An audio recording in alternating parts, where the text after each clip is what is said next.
Enjegadde mbabuulire, enjegadde mbalaga koodi gy'oyitako ogenda oggula amasannyalaze ku layini ya Airtel mu sipiidi mu bwangu. Njagala tutandike.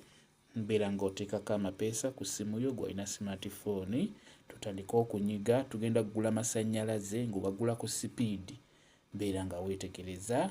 Tutandike. Nyiga star, onyige 1, onyige 6, onyige 5, onyige sita, oddemu onyige 4, onyige star, oddemu onyige 1, onyige sita, onyige 2, onyige hash. Ogirabye koodi eyo.